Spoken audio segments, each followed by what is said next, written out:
தணிக்கை குழுவில் பல அதிகாரிகளை நான் பார்த்துருக்கேன். சிலர் அந்த பதவியை கடுமையாக துஷ்பிரயோகம் பண்ணுவாங்க.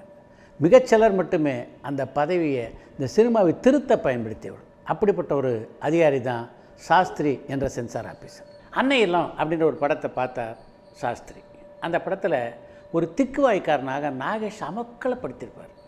அந்த படத்தை பார்த்து முடித்த உடனே தான் நாகேஷை பார்க்க வரும்போதாக சாஸ்திரி தெரிவிக்க, நாகேஷ் சாஸ்திரியை பார்ப்பதற்காக தணிக்கை அலுவலகத்துக்கு வந்தார். நாகேஷ், அன்னையெல்லாம் பார்த்தேன், ரொம்ப பிரமாதமாக நடிச்சிருக்கீங்க, அதுவும் அந்த திக்குவாய் கேரக்டரில் அமக்கலப்படுத்திட்டீங்க. ஆனால் ஒரு விஷயம் உங்களுக்கு நான் சொல்லணும்னு நினைக்கிறேன்.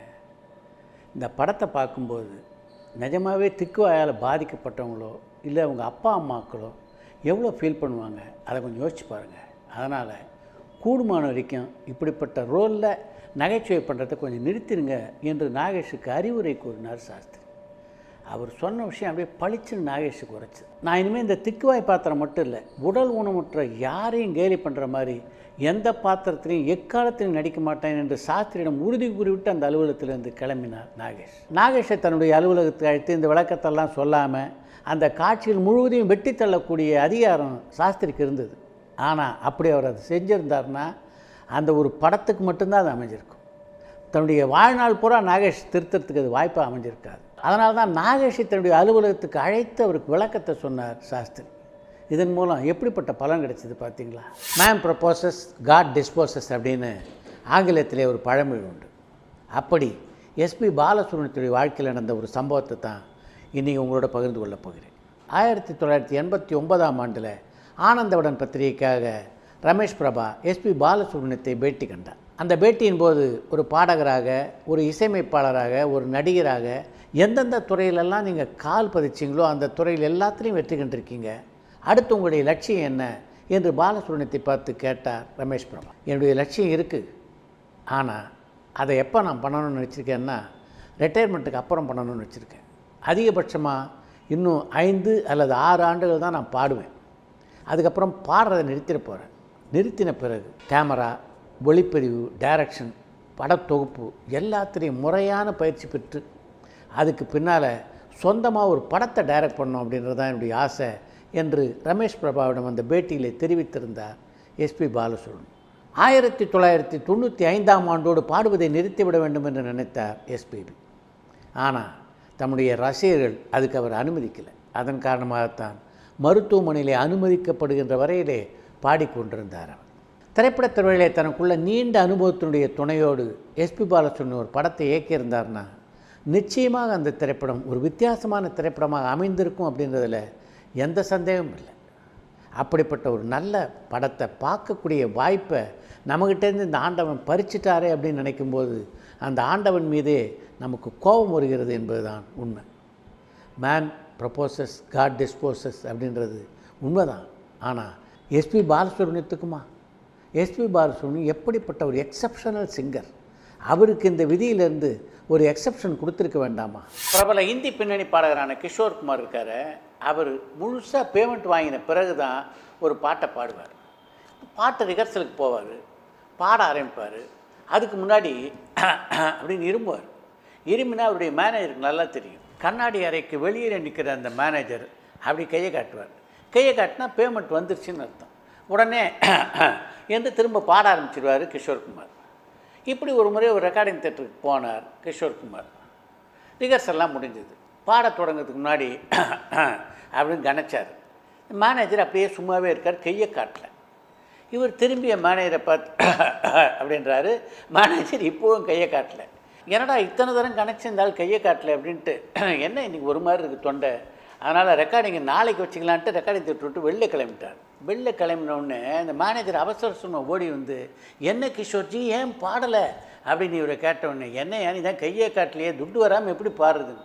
ஐயோ, நான் உங்களுக்கு என்ன சொல்கிறது, இன்றைக்கி நடக்கிறது நம்ம படத்தோட ரெக்கார்டிங்கு, அப்புறம் யார் உங்களுக்கு துட்டு கொடுப்பாங்க, நீங்களே இந்த ஜோபிலேருந்து அந்த ஜோபில் எடுத்து வச்சுக்க வேண்டியது தான் அப்படின்னாராம் விட்டேன். இதனால் விதிமுறைகள் எப்படியெல்லாம் ஒரு கலைஞர் இந்த துட்டை வசூல் பண்ணுறதுக்கு வச்சுக்கிறாங்க பாருங்கள். வி.கே. ராமசாமி கமல்ஹாசனோடு இணைந்து நடித்த முதல் திரைப்படம் குறத்தி மகன். அந்த படத்தப்போ அப்பாவி மாதிரி இருந்துக்கிட்டு பார்த்துக்கிட்டே இருப்பாராம் கமல்ஹாசன். அவர் அப்படி பார்த்துட்டு இருந்த பார்த்து நான் ரொம்ப ஆச்சரியப்பட்டேன். இந்த பையன் இவ்வளோ சாதுவாக இருக்காரு, என்ன அப்படி பார்க்குறாருன்னு என்னால் புரிஞ்சிக்க முடியல.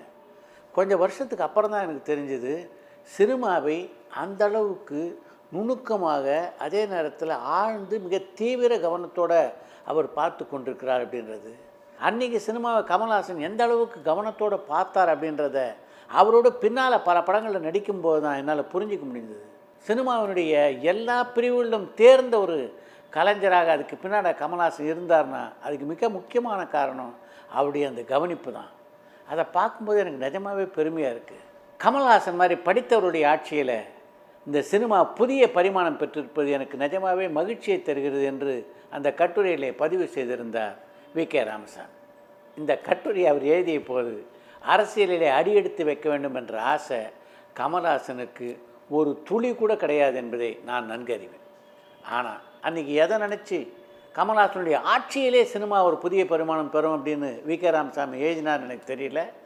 இன்றைக்கி பார்த்திங்கன்னா அடுத்த கட்டமாக தன்னுடைய ஆட்சியிலே ஒரு புதிய பரிமாணத்தை தமிழகம் பெற வேண்டும் என்பதற்காகத்தான் உழைத்து கொண்டிருக்கிறார் கமல்ஹாசன். இன்றைக்கி நான் சொல்ல போகிற குட்டி ஸ்டோரி கா.பெ. ரணசிங்கம் அப்படின்ற படத்தை பற்றி தான். அந்த படத்தை இயக்கிய இயக்குனருடைய பெயர் விருமாண்டி. பெரிய கருப்ப தேவர் அப்படின்ற பேரில் பல திரைப்படங்களில் நடித்த ஒரு குணச்சித்திர நடிகருடைய மகன்தான் விருமாண்டி. அவர் தான் விருமாண்டியை இயக்குனர் ஆக்கினார்னே சொல்லணும். ஏன்னா தன்னுடைய மகன் விருமாண்டி ஒரு இயக்குனராக வர வேண்டும் என்று ஆசைப்பட்டவர் பெரிய கருப்ப தேவர். இப்போ விருமாண்டி கா.பெ. ரணசிங்கம் படத்தினுடைய கதையை தயார் பண்ணிட்டார். அந்த கதையில் விஜய் சேதுபதி நடித்தா நல்லா இருக்கும்னு அவருக்கு தோணுது. ஆனால் விஜய் சேதுபதி எப்படி அப்ரோச் பண்ணுறது, அதுக்கான வழிமுறை அவருக்கு கிடைக்கவே இல்லை. இதற்கிடையில் அந்த படத்தினுடைய கதாநாயகியாக ஐஸ்வர்யா ராஜேஷ் நடித்தா நல்லாயிருக்கும் அப்படின்றத முடிவு பண்ண இந்த விருமாண்டி ஐஸ்வர்யா ராஜேஷ்கிட்ட அந்த கதையை சொன்னார். ஐஸ்வர்யா ராஜேஷ்க்கு அந்த கதையை கேட்டவுடனே ரொம்ப பிடிச்சி போச்சு. விருமாண்டி என்ன நினச்சிருந்தாரோ அதை தான் ஐஸ்வர்யா ராஜேஷும் அந்த கதையை கேட்டதுக்கு பின்னால் விருமாண்டிகிட்ட சொன்னார். இந்த கதையில் விஜய் சேதுபதி நடித்தா ரொம்ப நல்லாயிருக்கும், அதுதான்மா நானும் நினைக்கிறேன், அதுக்கான வழி தான் தெரியல என்று சொல்லியிருக்கிறார் விருமாண்டி. ஐஸ்வர்யா ராஜேஷுக்கு விருமாண்டி கதையை சொன்னது ஒரு வகையில் அவருடைய வாழ்க்கையில் ஒரு திருப்பு முனையாக அமைந்தது அப்படின்னு தான் சொல்லணும். இந்த கதையை கேட்ட ஐஸ்வர்யா ராஜேஷ் விஜய் சேதுபதி இது மாதிரி ஒரு கதை கேட்டால் ரொம்ப நல்லாயிருக்கு, நீங்கள் பண்ணால் ரொம்ப நல்லாயிருக்குன்னு எனக்கு தோணுது, நீங்கள் ஒரு தடவை கதையை கேட்டு பாருங்கள் என்று சொல்லியிருக்கிறார். அதை தொடர்ந்து அந்த கதையை விஜய் சேதுபதி கேட்டார். கேட்டவுடனே கதை அவருக்கு ரொம்ப பிடிச்சிருக்கு.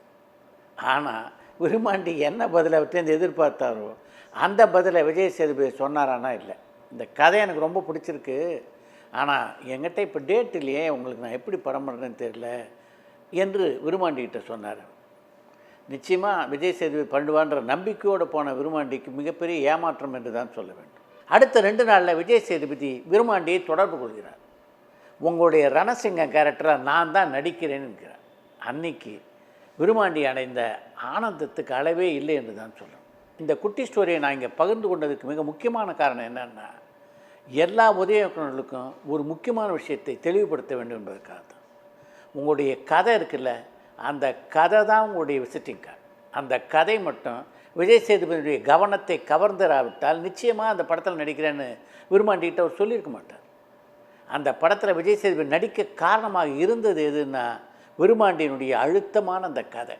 அதனால் எது உங்களுடைய அடையாளமோ அதை முதல்ல தயார் பண்ணிங்க, சரி பண்ணிங்க.